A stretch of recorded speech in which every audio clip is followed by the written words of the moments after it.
What's going on, ladies and gentlemen? Welcome back to Beyond the 90. We've got another video, another signing for us. Yunus Akgün, we're going to talk about in this one. We're going to analyze some of the stats, compare them to some players, do a full analysis as we usually do, and potentially, again, I'm trying to get it sorted in the meantime, might bring you a Turkish Leicester City fan giving you his thoughts on them as well. So trying to give as much analysis as possible in this. Make sure you like and subscribe, all that good stuff. Apart from that, let's get into the video.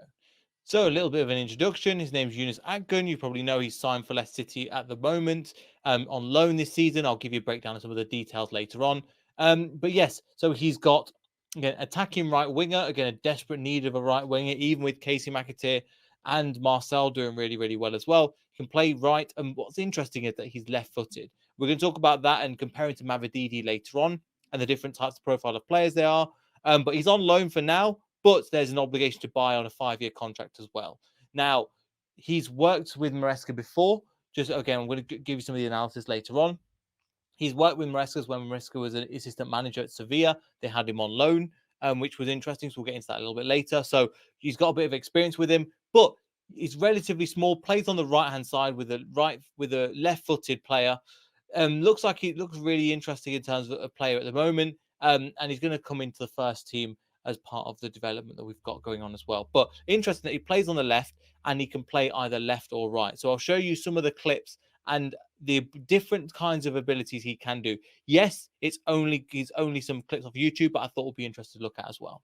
So this is something that I think you'll see from him relatively a lot as well. So we can see he's just on this right-hand side here with the ball. Again, it's 2-on-2 at the moment. He looks quite quick coming out the traps as well. But if we play it a little bit, takes on his man, 1-on-1, cuts on the inside and shoots. Now, this is something I think we'll see a lot more of from him. Because he's left-footed, he is going to try and take players on. He can go either way, by the way. That's just one example I want to show you about his ability. So it's good dribbling, good to create that yard of space, and then fire the ball in.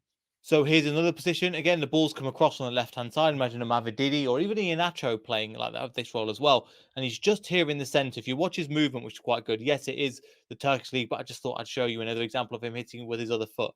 So he takes the touch quite nicely. Obviously, now coming to his left foot. He could then smack it, but what he does, he chips it on the inside, creates a little bit of room, and then finishes it off with his right foot in the opposite hand corner. So he's quite a tricky, quite a technical player. And I think that's what we are lacking a little bit in the team. It's something that Enzo quite likes as well. Quite a technical player. But again, takes it up there. Nice shift onto his foot, create that bit of room, and then puts it away in the left-hand corner. So just showing you from another angle. Again, the ball comes across. Again, creates that, just takes that touch, takes second touch just to take it out of his feet. One touch over. Again, brings 3 defenders towards him and puts it in the right-hand side with his right foot. So even though he's left-footed, it looks like he can do both feet as well. So he can score goals, we see, but he can also, as you see on the right-hand side, he can also assist goals, which I think would be really necessary for the team as well. He starts with this right-hand side, one little touch, put the ball beautifully on the plate for somebody in the box as well. So defenders don't pick up the striker. Striker's got the pretty much easiest tap in that you could humanly get. And with somebody like a Jamie Vardy, somebody like a Kelechi and Nacho in this position, you can't really miss these opportunities as well, which I think was quite good. So just showing you another kind of thing that he's good at. Just another couple of bits that I found. Again, he does this quite a lot as well. So this is him actually in the defensive position. So he's actually in the defended position at the moment here. Got 2 players closing in on him.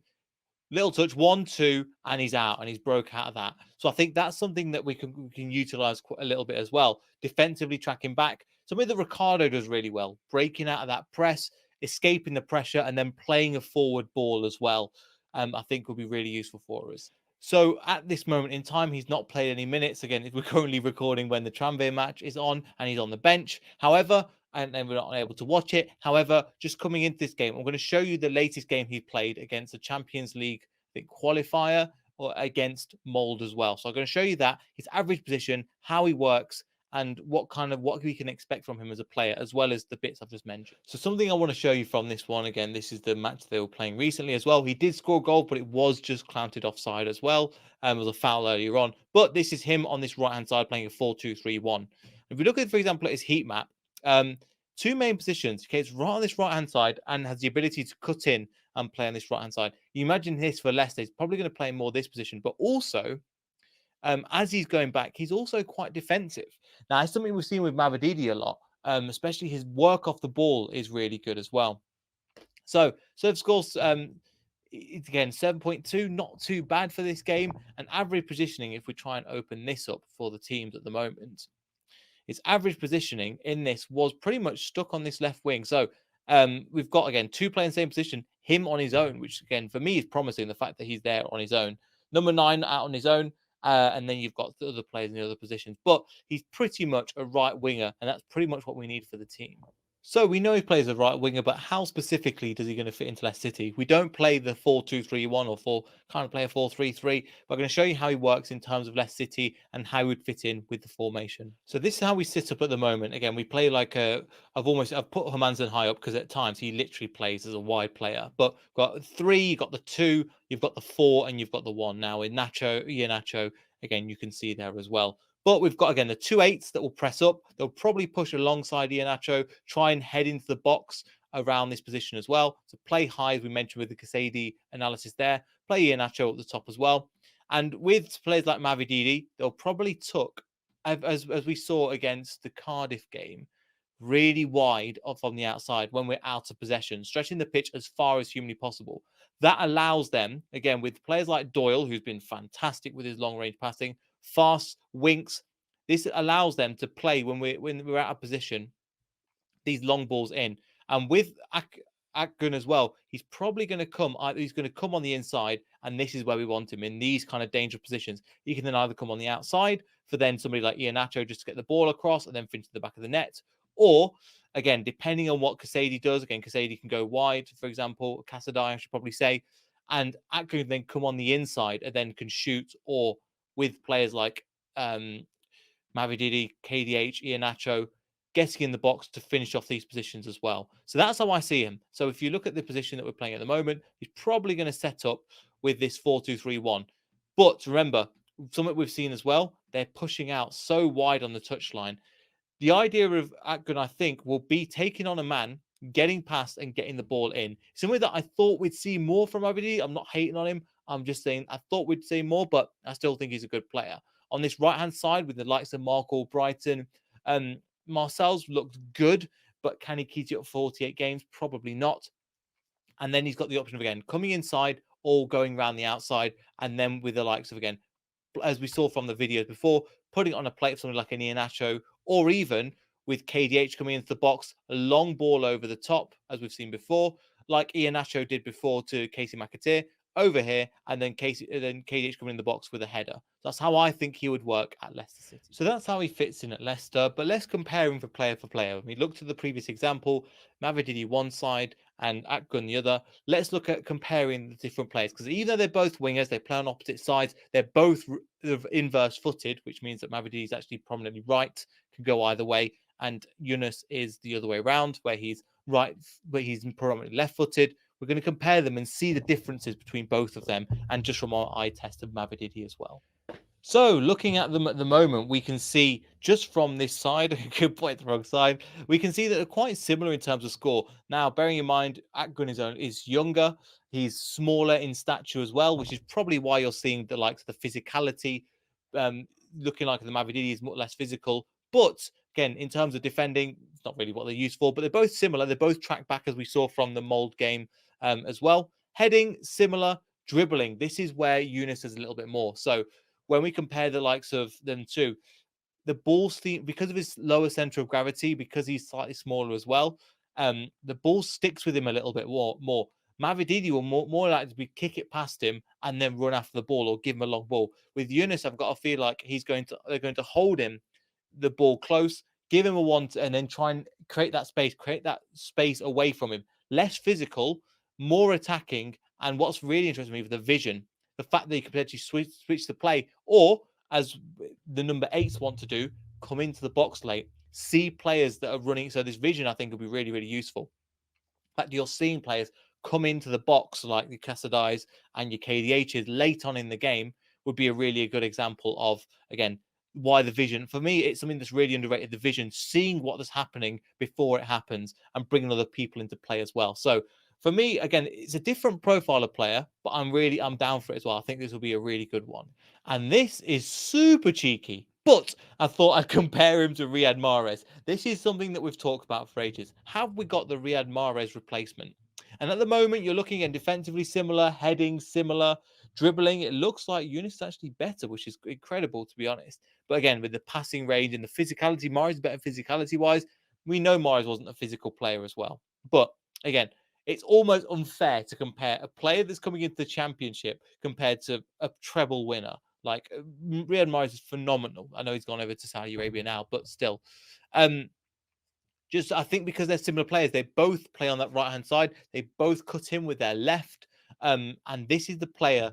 It's unfair to compare to Mahrez, but I'm still going to kind of do it anyway. I think I've saw similarities, but it's almost, it's like, when you see a player and they go, oh, he's the ex-Messi. He is the Moldovan Messi or something like that. You're like, yeah, he's not. But I just thought I'd show you as well. In terms of, again, the defending, bear in mind, Yunus Akgün is only 23 years old. He's still got a lot of developing to do, and there's a lot of good stuff that will come out of him eventually as well. Couple of things as well to mention. It will be a link down below as well. Emre Saragul of Turkish Football, really good, again, analysis on When You're Smiling podcast. So I really recommend you check that out as well. Mentions a couple of things I want to kind of highlight. A couple of things. He mentions he was similar to Charlotte in terms of his mentality. So he was a humble guy, keeps himself to himself, gets along, and keeps his head down and keeps working. Some of that I think is really underrated as well. But again, it was a good listen to him. Mentioned that he can either go either way as well. But I'll link to the full podcast down below. And it's really interesting analysis, so I won't try to spoil it too much. But again, it's analysis from somebody that watches him game in, game out as well. Another fan to mention, we love him on this channel, and he does some phenomenal work. And I'm not going to try and use too much of his graphics. Is Joaquin for this one. So Joaquin, again, does some fantastic analysis, and he's gone through in detail about Yunus in collaboration with Ali Para, and goes through some of the detail. Again, it is in Spanish, but if you go to Translate Post on the Twitter, it will give you more understanding. But just to let you know, he has, again, it's a really good post about, again, his time with Vincenzo Montella that's worked with him before when they had him on loan. And it seemed to be where he thrived, where, again, he was the manager, where Vincenzo was the manager, and the second manager was Enzo Maresca. So it shows you that, again, he was in a good position when he was working under him. So Enzo knows what he's doing as well. So I really recommend it. Again, there's some really good clips here as well, and really good set pieces. So I'll show you one of the clips. Again, him cutting in from this side and then taking a shot into the keeper. But again, the ability to get past multiple players.